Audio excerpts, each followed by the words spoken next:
बरं, या असे चक्कर येत आहेत म्हणून आपल्याला काही टेस्ट करावे लागतील. हे सगळं काय झालं आई? Blood taste? तुझी तब्येत ठीक आहे ना आई? अगं काही नाही, रुटीन ब्लड टेस्ट आहे. त्या गाडीचा कलर गोल्डन होता आणि गाडीचा नंबर 3663. त्या मॉडेलची 3663 नंबरची गाडी अमृत सरंजामे नावाच्या माणसाची. गोल्डन कलरची 3663 कार तुमचीच ना? असेल. आमच्या अनेक गाड्यांपैकी एका गाडीचा नंबर असेल. दादा, अभिदादा ती कार आता वापरतो. काय झालं? कोण आलंय?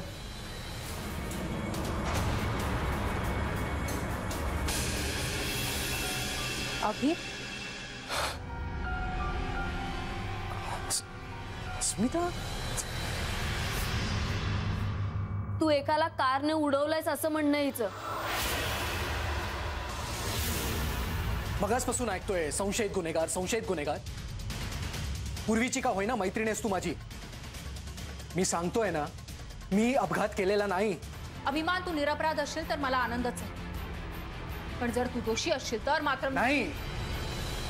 उलट असं वाटतंय तुला मला यात अडकवायचंच आहे. Okay, game on. Try your level best. नाही, ट्राय तर मी करेनच. Do it, do it. कारण अपघात झाला ते ठिकाण आणि तू जिथे होतास ते ठिकाण यामध्ये असं एक ठिकाण जिथे ठोस पुरावा नक्कीच मिळेल.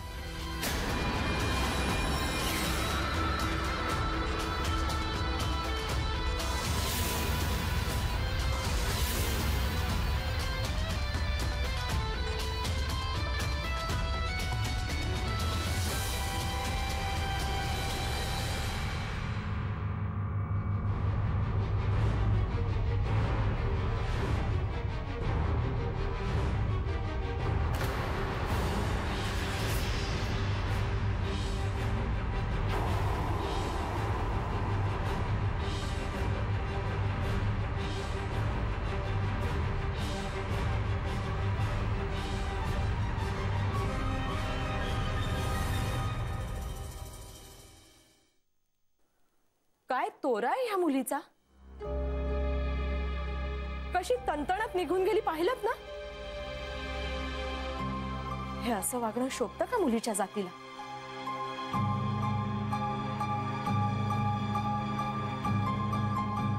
अभि, तूच का नाही रे चांगलं खडसावलंस तिला? हा कसला बोलतोय तिला? तिने चांगला झापला असणार आहे आला. चेहरा पाहिला का त्याचा कसा झालाय ते? हो, आणि कॉफी सुद्धा घेतली नाही तिने. काका सांगितले ती कामं कर. आणि ती कॉफी तू पी, नाहीतर फेकून दे. दादा, हे असं आहे ना, ते तू तिला बोलायला हवं होतंस. हाकलून का नाही दिलंस रे तिला? ए बस. या अभिमानला झापणारी मुलगी अजून जन्माला यायची. आणि हल्ली खूप बोलायला लागली असतो. लहान आहेस म्हणून ठीक आहे, नाहीतर बस.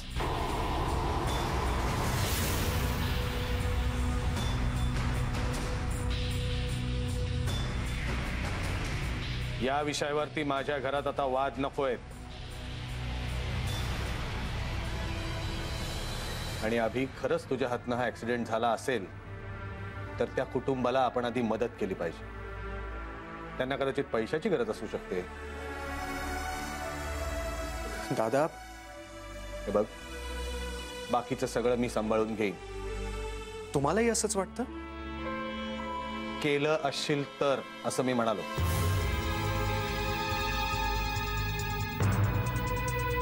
पण आपली काही चूकच नाहीये तर पैसे का द्यायचे? अभि, तू काहीच का बोलत नाहीयेस? पण असंच आहे मी. माहिती आहे ना तुम्हाला?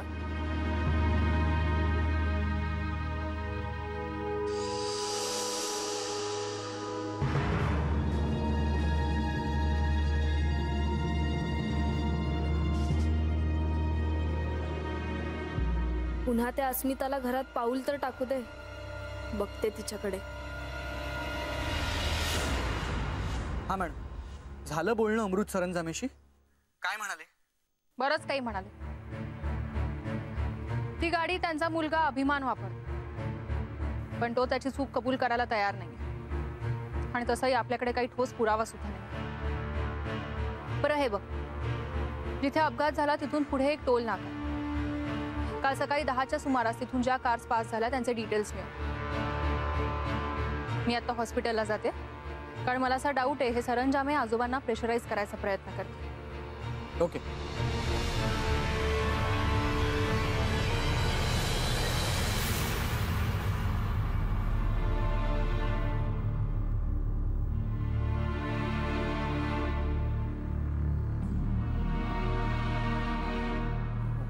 हे बघ, ते जागे झाले की त्यांना ते शहाळं दे. आणि अजिबात काळजी करू नकोस. Will be all right. बरं, तू बाहेर जा, चहा कॉफी वगैरे काही घेऊन. मी बसतो इथे.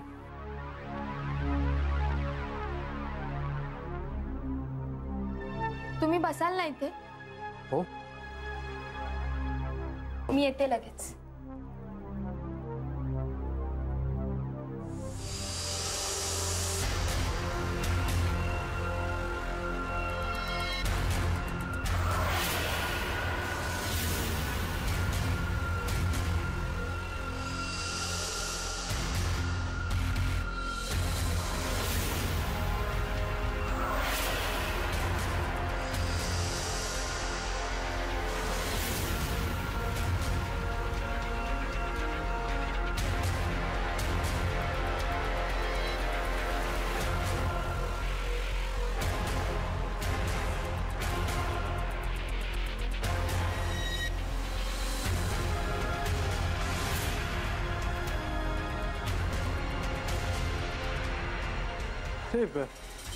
आजोबा, सावकाश.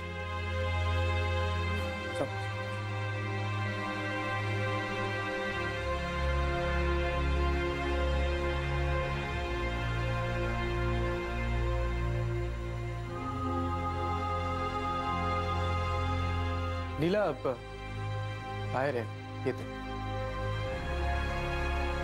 तुम्हाला कसं वाटतं?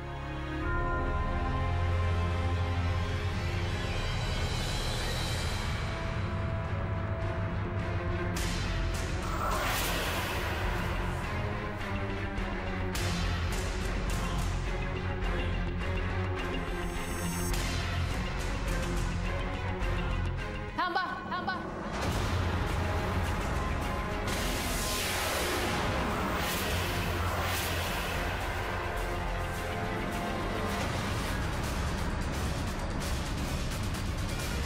तू इथे काय करतोयस? नारळ पाणी देतोय. आजोबा, तुम्ही ते नारळ पाणी पिऊ नका. काय?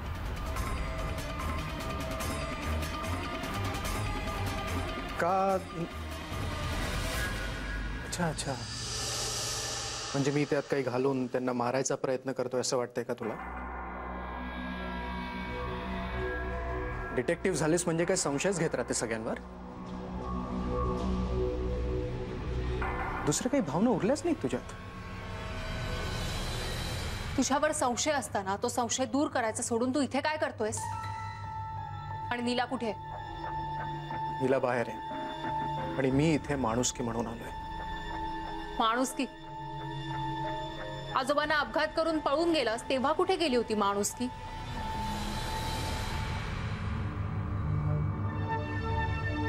नीला, याला आजोबांकडे ठेवून तू कुठे गेली होतीस? पण हे तर तुमचे मित्र आहेत ना, हेच म्हणाले असं. हा माझ्या ओळखीचा असला तरी आजोबांना अपघात करून पळालेला संशयित हाच आहे.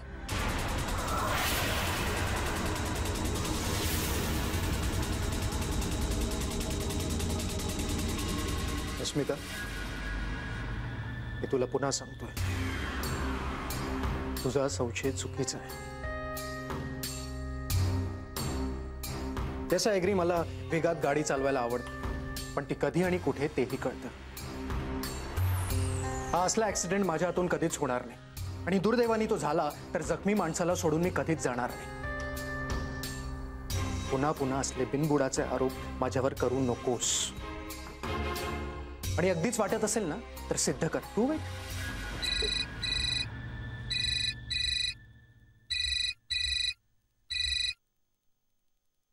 बोल सेठ, अगदी करेक्ट वेळी फोन केलास तू.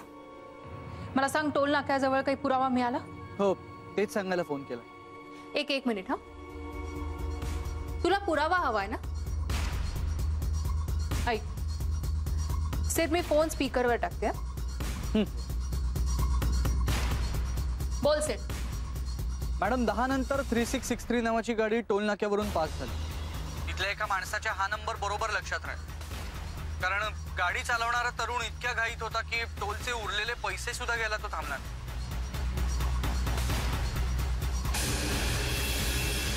थँक्स सेठ. Okay, bye. अजूनही पुरावा हवाय? अपघात केल्यानंतर तू घाईत होतास आणि म्हणून तू पैसे न घेता तसाच गेलास. तो मी नव्हतोच. मग टोल नाक्यावरची माणसं खोटं बोलताय? हे बघ, मला तुझ्या कुठल्याही प्रश्नाचं उत्तर द्यायचं नाहीये. अभिमान, अभिमान, अभिमान.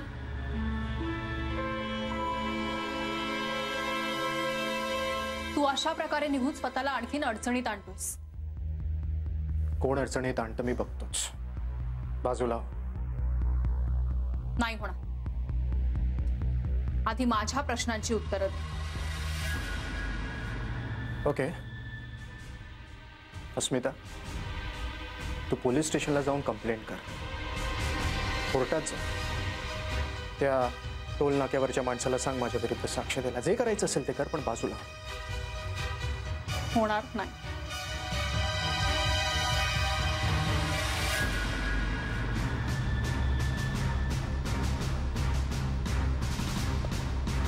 बाजूला हो.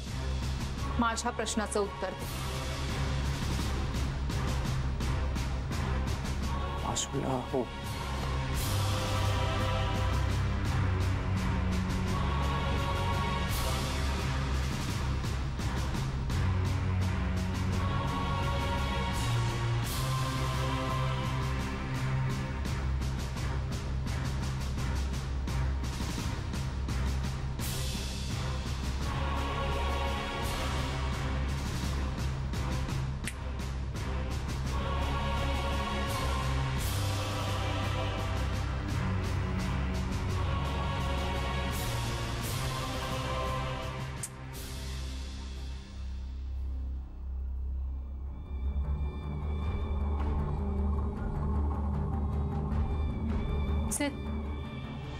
त्या टोल नाक्याजवळचं सीसीटीव्हीचं फुटेज मिळायलाच हवं. होऊनच जाऊ दे. हा सूर्य आणि हा चैत्र. ओके.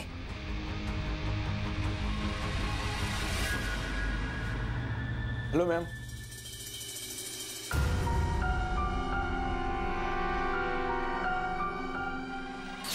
हे सगळं काय चाललं आई? Blood taste? तब्येत ठीक आहे नाही? अगं काही नाही, रुटीन ब्लड टेस्ट आहे.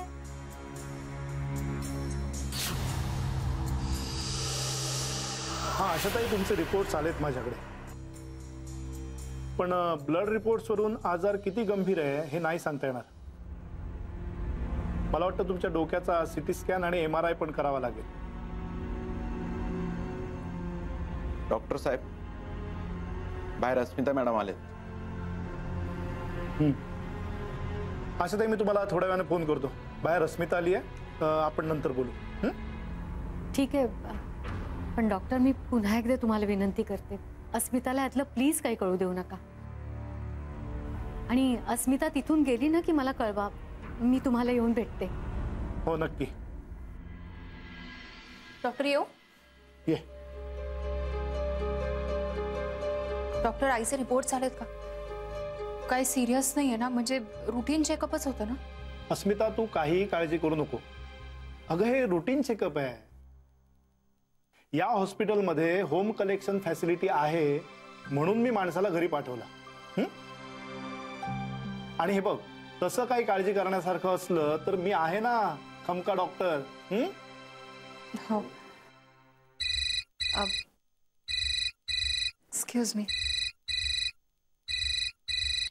बोल म्हणाले. जोगदंड आले तिथे. वाकणीसांना सुद्धा पाहिलंस? बरं ठीक आहे. हे बघा, तुम्ही अलर्ट राहा, काहीही होऊ शकतं. मी लगेच येते तिथे. हो डॉक्टर, सॉरी, मला लगेच जावं लागेल, पण जर आईचे रिपोर्ट्स आले तर प्लीज मला कळवा. आणि काही जर सिरियस असेल तर फक्त मला कळवा. आईला सांगू नका प्लीज. येते मी. थँक्यू.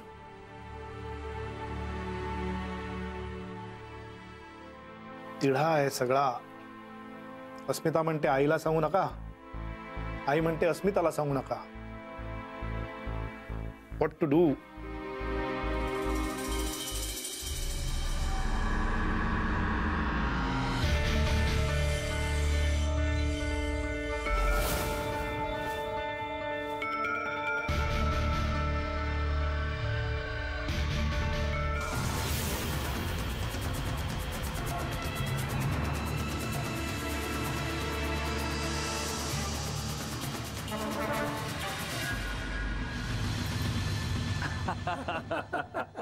जोगदंड साहेब, हे खूप चांगलं झालं.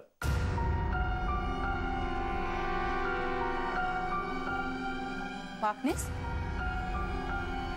तुम्ही आणि जोगदंड इथे मस्त बसून गप्पा मारताय. अहो, तुम्ही यांच्या विरुद्ध कंप्लेंट केली होती ना? हो अस्मिता मॅडम, पण आम्ही आउट ऑफ कोर्ट सेटलमेंट.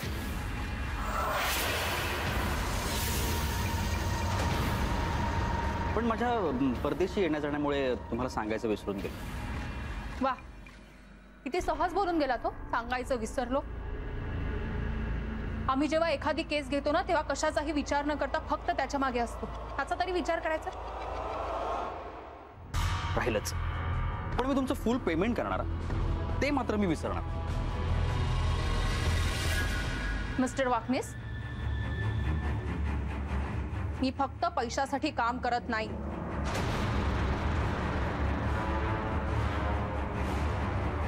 मला सांगा, तुमची सेटलमेंट कधी झाली? हे आता ऑगस्ट गणपतीच्या आधी. काय अस्मिता मॅडम, एकाच धंद्यात राहायचं आणि वैर कशा, नाही का?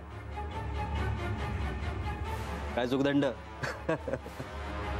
ह्याचा अर्थ या गोष्टीला 3 महिने झाले, आणि आज जर आम्ही इथे पाठी आलो नसतो तर आम्हाला ही गोष्ट कळलीच नसती.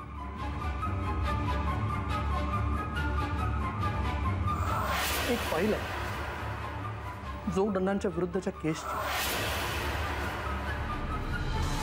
जोगदंडाच्या विरुद्ध जी माणसं आहेत त्यांनी मला ते सगळे पुरावे आणायला सांगितले.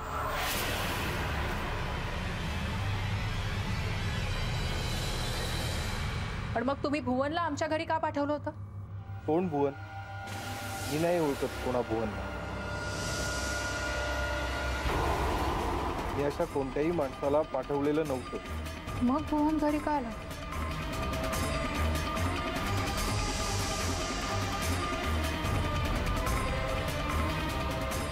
राजी, मला असं वाटतंय कोणीतरी आपलं बोलणं चोरून ऐकतंय.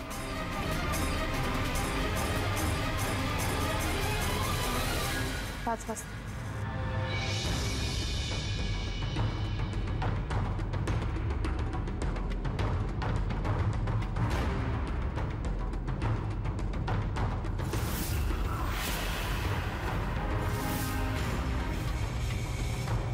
मॅडम,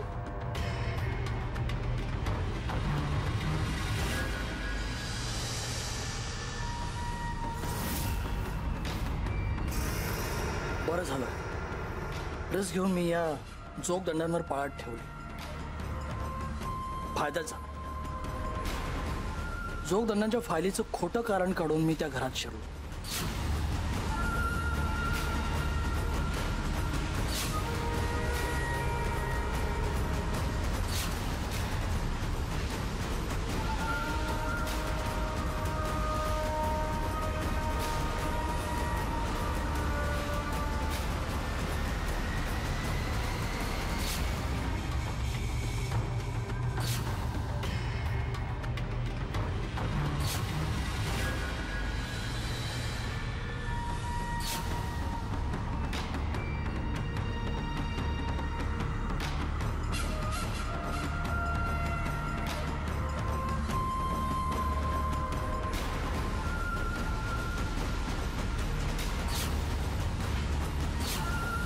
पण ही गोष्ट आता अस्मिताला कळली आहे. माझ्या हुशारीमुळे तिला कळलं हे मला कळलं. पण आता ती माझ्या मागे हात धुवून लागणार. काहीही करून लवकरात लवकर यातून बाहेर पडलं पाहिजे.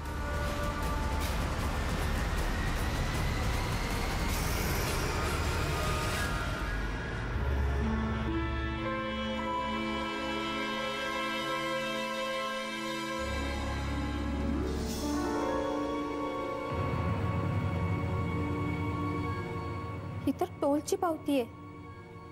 इथे कोणी ठेवली?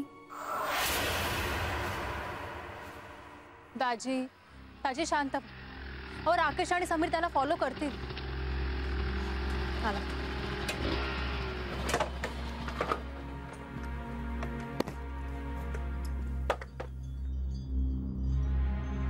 मॅडम त्या टोल नाक्यावरती आंदोलन सुरू होतं, त्याच्यामुळे फुटेज मिळायला वेळ लागतो.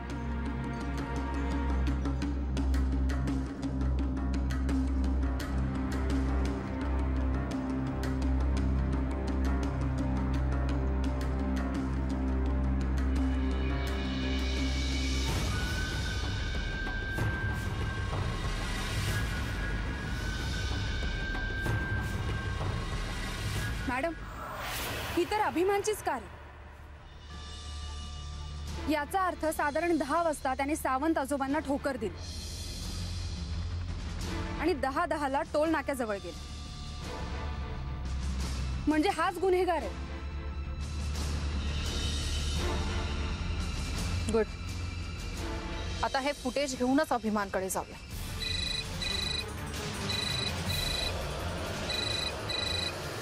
बोल नीला. हा, आता मला आजोबांच्या घड्याळाखाली एक पावती मिळाली. Date 26 November.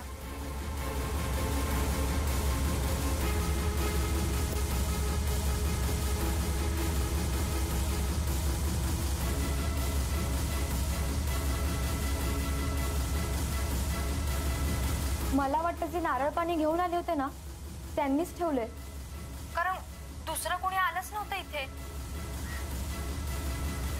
थँक्स नीला. नीलाला आजोबांच्या घड्याळाखाली एक टोल नाक्याची रिसीट सापडली. आजोबांचं घड्याळ 10:02 बंद पडलं. ते कारच्या धक्क्यामुळे असणार, बरोबर? याचा अर्थ अपघात 10:02 झाला होता. पण मग त्या टोल नाक्याच्या रिसीटवर 9:45 वेळ कशी? आणि ही गाडी तर 10:10 पास झाली. सेफ, मला पुन्हा एकदा ते फुटेज पाहिजे. जरा 9:45 पासून ना.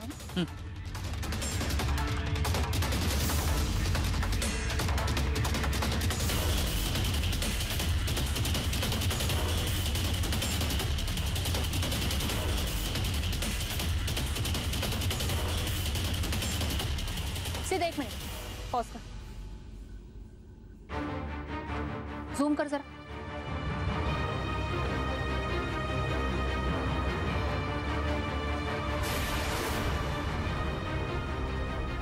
BF 3663. BF 3663. ही तर अभिमानची गाडी. याचा अर्थ अभिमानची गाडी अपघात होण्यापूर्वीच तिथून पास झाली होती. पुढे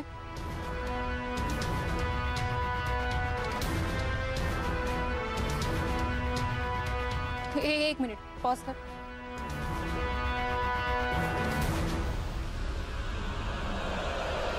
झूम कर जरा.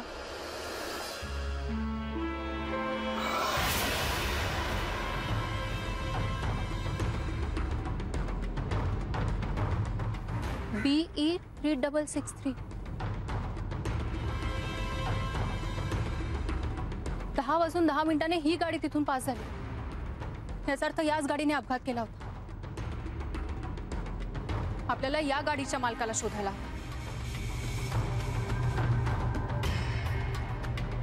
BF आणि BE. मी उगाच संशय घेतला अभिमान. नाही ते आरोप केले त्याचे. मला त्याला भेटायला सांग.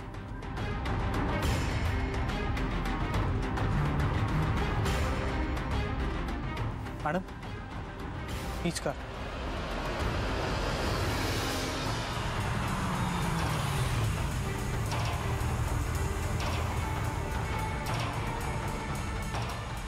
अभिमान,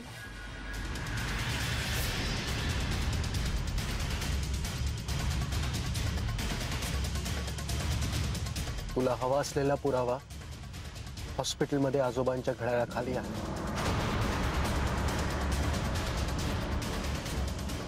तो घे, पोलिसांकडे जा आणि मला अटक कर.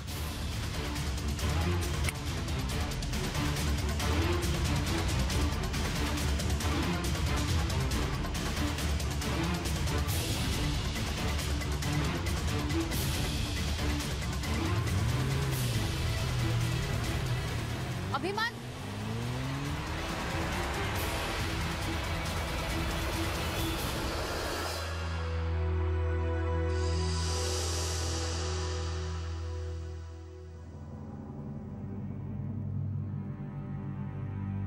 आजोबा, याच्यामुळे तुमचा ऍक्सिडेंट झाला. का रे बाळा, या म्हाताऱ्याच्या जीवाला काहीच किंमत नाही का रे? सॉरी, पण मी जरा घाईत होतो. लाज वाटत नाही असं बोलायला? एका वयस्कर माणसाला अपघात करून त्याला रस्त्यात तसाच टाकून तू निघून गेलास.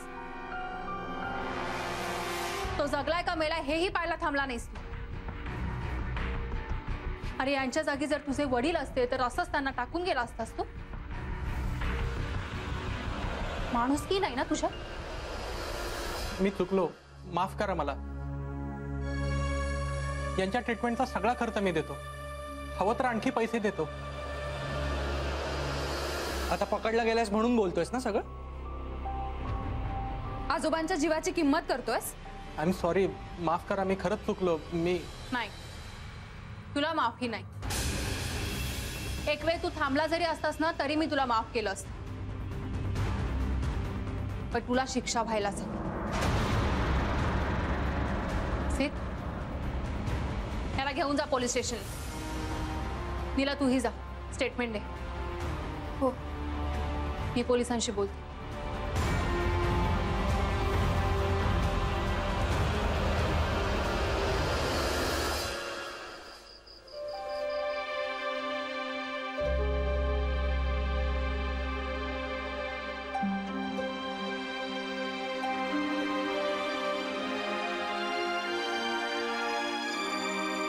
आई, कशी आहे तब्येत? दिवसभरात चक्कर नाही ना आली? अगं नाही बाई, सारखं सारखं काय तब्येतीविषयी विचारतेस? चांगली धडधाकट आहे मी. मग चेहरा का असा दिसतोय? तुझ्या काळजीने.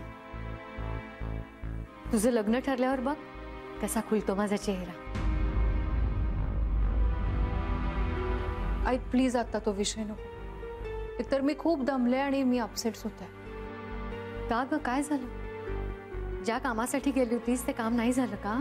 हे झाले ना, सगळी कामं झाली. जोगदंड आणि वाकणीसांमध्ये सेटलमेंट झालं. आजोबांना जो मुलगा डॅश करून पळाला होता तो सापडला. आणि आनंदाची गोष्ट म्हणजे आजोबांना 2-3 दिवसात डिस्चार्ज सुद्धा मिळाला.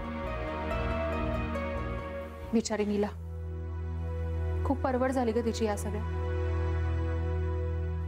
पण भुवन इथे का आला होता हा प्रश्न मला अस्वस्थ करतो. म्हणजे अगं, जोगदंडानीच त्याला पाठवलं होतं ना फाईल घ्यायला? नाही, जोगदंड असं म्हणाले की ते भुवनला ओळखत सुद्धा नाही. हाच प्रश्न त्रास देतो. सापडेल, याही प्रश्नाचं उत्तर तुला नक्की सापडेल. आजपर्यंत जसं यश मिळालं ना तसंच यश यापुढे तुला मिळेल. देव आहे तुझ्या पाठीशी. बरं, त्या ऍक्सिडेंटच्या बाबतीत तू ज्याच्यावर संशय घेतला होतास त्याचं काय झालं? बोललीस त्याच्याशी? नाही ना ग, त्याने तशी संधी सुद्धा नाही दिली मला. खरं तर खूप दुखावला गेलाय तो. बरोबर आहे म्हणा, या सगळ्यात त्याची काहीच चूक नव्हती. माझा खूप जुना मित्र आहे ग तो, पण मी मात्र फक्त गुप्तहेरासारखी वागले त्याच्याशी. आई, मी खरंच चुकले का ग? तपासासाठी मैत्री बाजूला ठेवलीस ना, आता तपास पूर्ण झालाय. आता त्याच मैत्रीसाठी मोठ्या मनाने त्याची माफी माग. मैत्रीचे धागे नको तुटू देऊस. माणसं नेहमी जोडून ठेवावी. तुझ्या बाबांनी आयुष्यभर माणसं जोडून ठेवली. फोन कर त्याला, सॉरी म्हण. तुझा खरा मित्र असेल ना तर नक्की माफ करेल तुला. नाव काय त्याचं? अभि, म्हणजे अभिमान सरंजाम.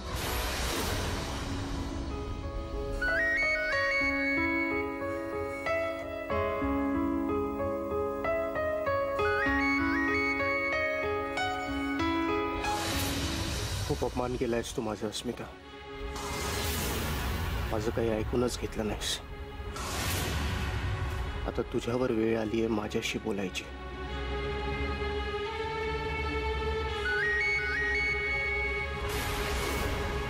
पण मला आता काही ऐकून घ्यायचं नाहीये.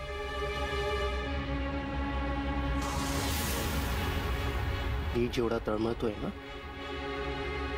तुलाही तेवढाच त्रास देईन.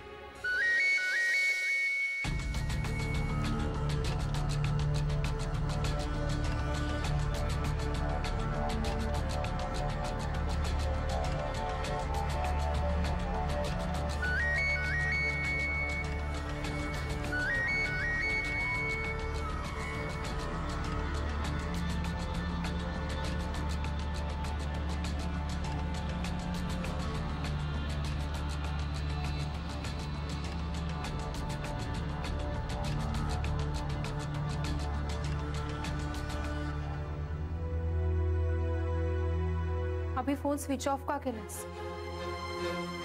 मला तुझ्याशी बोलायचंय रे. तुझी माफी मागायची. तुझ्यावर संशय घेतला ती फक्त एक गुप्तहेर होती. आता एक मैत्रीण म्हणून तुला कॉल करते.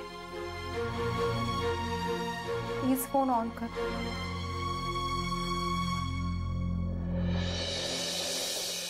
The number you've called is currently unavailable. Please try again later. हाच तुला हाच त्रास होताना बघायचंय मला. या सहज माफी नाही मिळणार तुला. तू अस्मिता प्रभाकर अग्निहोत्री आहेस, बरोबर आहे. तर मीही अभिमान अमृतराव सरंजाम आहे, दादासाहेबांचा मुलगा. त्या क्षणी माझ्या जागी मी बरोबर होते रे. मी चुकले नाही, पण तरीही मला सॉरी बोलायचं, कारण मला आपली मैत्री जपायची.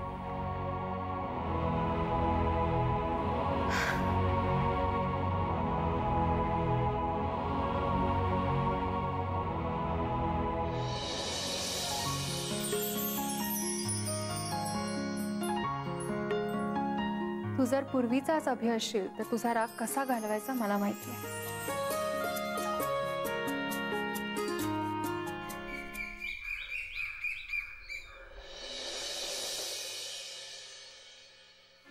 वाव, काय मस्त फुलं आहेत. पुढे पाठवली आहेत माझ्यासाठी. अस्मिता,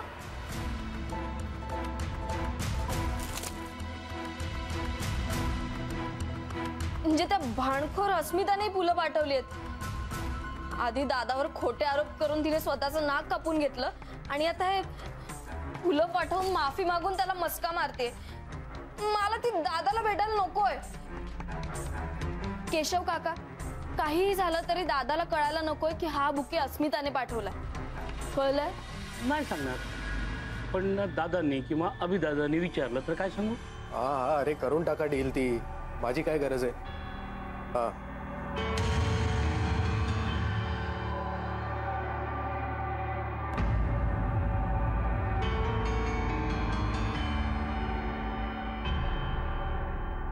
वाह वाह वाह, क्या बात है. वाह, मस्त फुलं आहेत. and all my favorite colors. कोणी आणली? आज कोणाचा बर्थडे वगैरे पण नाही काय? अरे आज बर्थडे पेक्षाही जास्त मोठं सेलिब्रेशन आहे.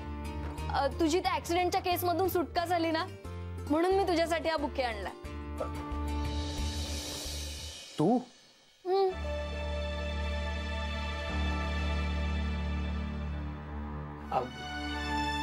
हा. तुझा चॉईस इतका चांगला? अगं वैदू मस्करी केली ग. काय रे दादा? असाच मी. पण थँक्यू सो मच. ब्युटिफुल. आणि तसंही त्या आरोपात काही तथ्य नव्हतंच, पण अस्मिता काही ऐकायला तयारच नाही.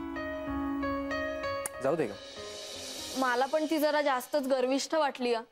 नाही वैदू, आधी अशी नव्हती ती. ते काय खूप यश मिळाल्यामुळे मे बी तिचा अहंकार वाढला असेल. जाऊ दे, आपण काय. बट तुझा चॉईस खरंच चांगला आहे. Very nice. थँक्यू.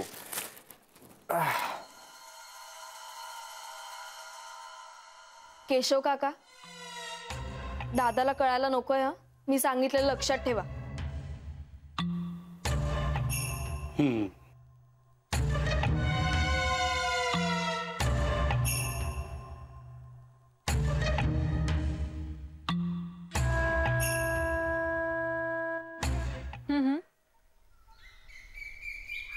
ओके, ठीक आहे राकेश, तुम्ही तुमचा तपास तसाच चालू ठेवा. ठेवते. दाजी, तो बाईकवाला माणूस दुसराच कोणीतरी होता. कोइन्सिडन्सली असं झालं की नेमका त्याच वेळी तो तिथून निघाला आणि म्हणून आपण फसलो. दाजी, माझं मन मला सांगतंय आपल्यावर पाळत ठेवणारा दुसरा कोणीतरी होता.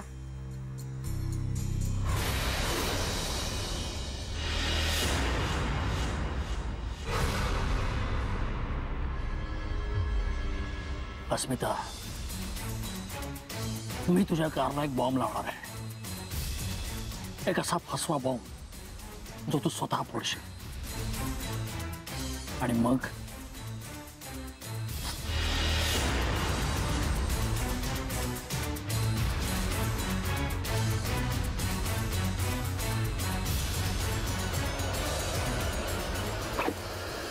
चला दाजी, निघूयात आपण. आईचे रिपोर्ट्सही आले असतील एव्हाना. मी डॉक्टर साहेबांना सांगितलं होतं की मी त्यांच्याशी बोलू. चला.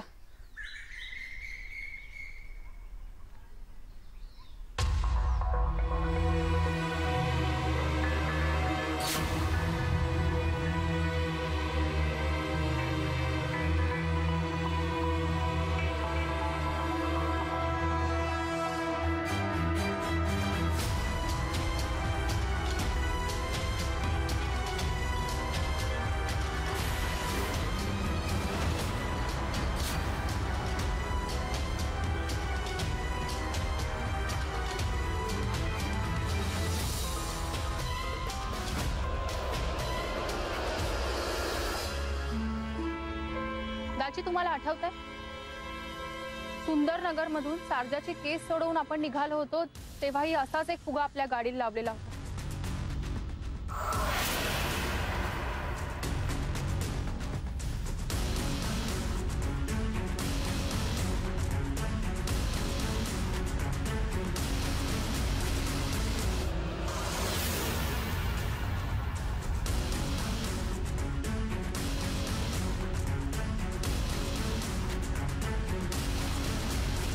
तुला या शोधाच्या भानगडीत पडू नकोस असा इशारा दिला होता, पण तू तो ऐकला नाहीस. शोध चालू ठेवलास. तो फुगा तू वर सोडून दिला होतास. आता या फुग्याचं काय करणार?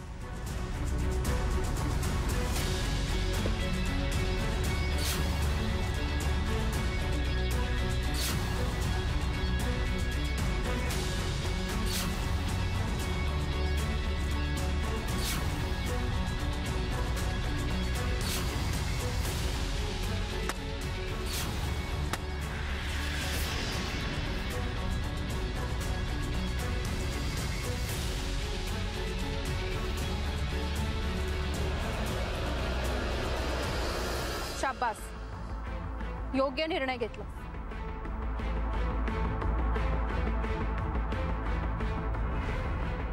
तुला हवा असलेला प्रभाकरचा आणि अंगदचा मारेकरी निषाद अंधारे.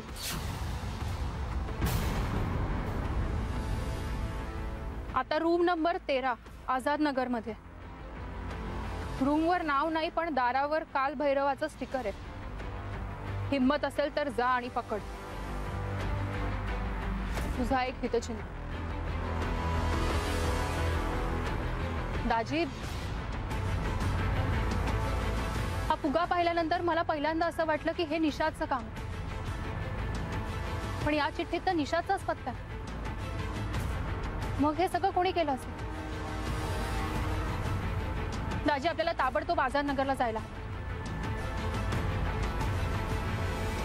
हो दाजी, हा ट्रॅप असण्याची शक्यता आहे. पण तरीही आपल्याला तिथे जायला लागेल. ही एक संधीही असू शकते त्याच्या मुळाशी पोहोचण्याची. आपल्याला ही रिस्क घ्यायलाच हवी.